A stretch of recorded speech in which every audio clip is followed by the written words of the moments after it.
प्रिय महानुभाव, मैं आज आप महानुभावों के समक्ष संस्कृत वाङ्मय व्याख्यान माला के छठे अंक के अंतर्गत आपके समक्ष संस्कृत वाक्यों में अध्याहार इस विषय पर अपनी कुछ रोचक बातें प्रस्तुत करूंगा।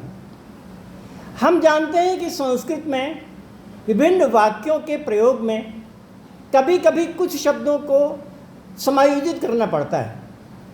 अगर किसी वाक्य में क्रिया का प्रयोग ना हो तो हम उसके साथ कोई सामान्य क्रिया को उसके साथ संयोजित कर देते हैं।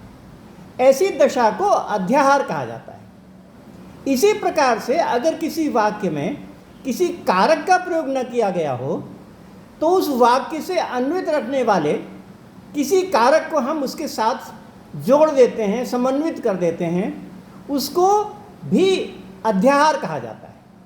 इस प्रकार अध्याहार के नियम हैं और उन नियमों के अनुसार संस्कृत वाक्यों को पूर्णता प्रदान कर दी जाती है। तो अध्याहार का प्रमुख उद्देश्य यही है कि संस्कृत वाक्य में अगर कहीं न्यूनता हो तो उसको समझने के लिए अर्थ संगति के अनुसार जहाँ पर आवश्यक हो वहाँ पर उस वाक्य में क्रिया को अथवा किसी कारक को अन्वित कर दिया जाए। परंतु क्या किसी वाक्य में किसी शब्द समूह को भी अध्याहार के रूप में रखा जा सकता है? किसी शब्द को तो ठीक है, शब्द समूह यानी उपवाक्य को भी अध्याहार के अंतर्गत रखा जा सकता है। ऐसा भी कभी कभी कहीं कहीं देखा गया है।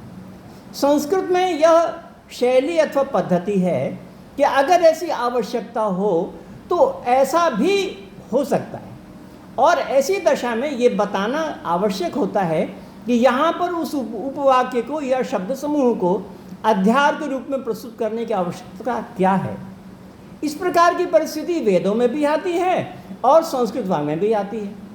हम यहाँ पर वेद मंत्र का एक बहुत अच्छा सा उदाहरण आपके समक्ष प्रस्तुत कर रहे हैं। वेद का एक मंत्र है, यस्य छायामृतम यस्य मृत्यु कस्मै देवाय हविषा विधेम। बहुत ही प्रसिद्ध और बहुत ही सुंदर मंत्र है यह, और इसका अर्थ यह है कि हम ऐसे किस देवता को अपनी हवि के द्वारा आहुति का विधान करें जिसकी छाया अमृत है और जिसकी छाया का न होना मृत्यु है। यह उसका संपूर्ण परिपूर्ण अर्थ है। परंतु यहाँ पर प्रश्न होता है कि हमने अभी कहा कि जिसकी छाया का न होना मृत्यु है, परंतु इस मंत्र में जिसकी छाया का न होना ये तो कहा ही नहीं है। मंत्र में केवल ये कहा है कि जिसकी छाया अमृत है, और आगे कह दिया कि जिसकी मृत्यु है। तो हम क्या लगाएं? अगर हम ये कहें कि जिसकी छाया है उसको कहें तो ये तो बहुत ही सही नहीं होगा। हमें उसमें जोड़ना पड़ेगा कि जिसकी छाया का न होना, इसको जोड़ना पड़ेगा। तो क्या ऐसी दशा, ऐसी परिस्थिति, ऐसी शैली कभी अन्य संस्कृत वाक्यों में पाई गई है कि इस प्रकार के उपवाक्य को माने शब्द समूह को हम अध्याहार करके उसके साथ जोड़ लें? इसका जवाब है और इसका समाधान है कि हाँ, ऐसा होता रहा है। संस्कृत वाक्यों में शब्द समूह को जोड़ने की भी परंपरा रही है और उससे पूरा वाक्य बनाने की परंपरा रही है। और इस मंत्र को परिपुष्ट करने के लिए, सुसंगत बनाने के लिए, पूर्ण को अध्याहार बनाने के लिए हम एक श्लोक आपके समक्ष प्रस्तुत कर रहे हैं। और वो श्लोक है, यस्याधारान् निपतति जनो गर्हणाम अर्हणाम वा। उसका अर्थ ये है कि जिसके आधार से, जिसको आधार बना करके मनुष्य अर्हणा अर्थात संपूर्ण पूजा को प्राप्त करता है, और जिसका आधार न बनाने पर गर्हणा अर्थात निंदा को प्राप्त करता है। यह उसका सही, बढ़िया और असली अर्थ है। परंतु यहाँ पर भी प्रश्न ये है कि यहाँ पर जिसका आधार न बनाने पर, यह तो कहा ही नहीं गया है। श्लोक केवल इतना है, यस्याधारात् निपतति जनो गर्हणाम अर्हणाम वा।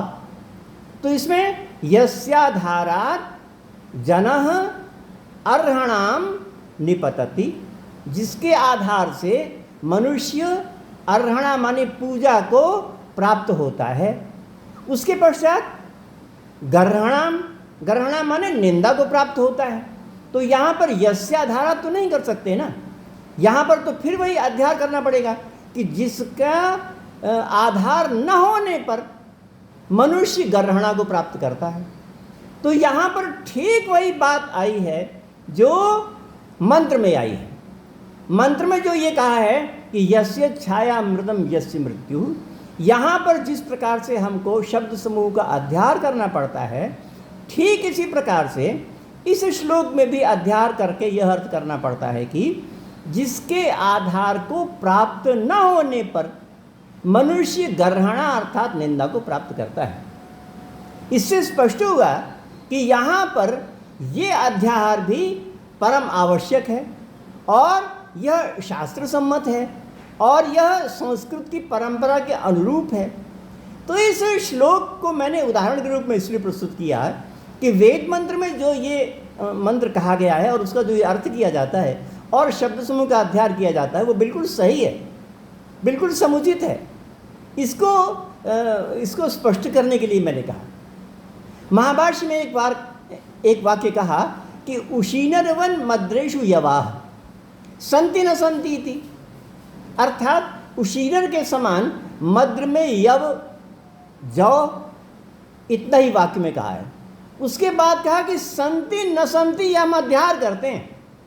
महाभाष्य में कहा कि इसका यह भी अर्थ हो सकता है कि उशीनर के समान मद्र में यव होते हैं, या यह भी हो सकता है कि उशीनर के समान मद्र में यव नहीं होते हैं, ऐसा भी हो सकता है। तो उस समय की ये शैली थी कि हम दोनों का अध्ययन कर सकते हैं, संति का भी और न संति का भी। इसी प्रकार से यहाँ पर भी आवश्यकता के अनुसार एक शब्द के साथ हमने विधिपूर्वक अध्ययन किया है और दूसरे के साथ निषेधपूर्वक अध्ययन किया है, और इन दोनों प्रकार का अध्ययन करने से मंत्र की और श्लोक की बहुत बढ़िया, बहुत सुंदर संगति होती है।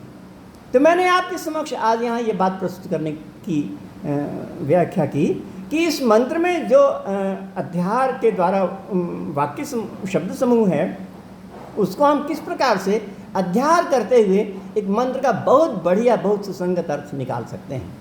और ये बात भी स्पष्ट हुई कि इस मंत्र में अगर हम इन शब्द समूह का अध्ययन करते हैं तो वो बहुत अच्छा है, बहुत सही है, बहुत सुसंगत है और संस्कृत की परंपरा के अनुरूप है।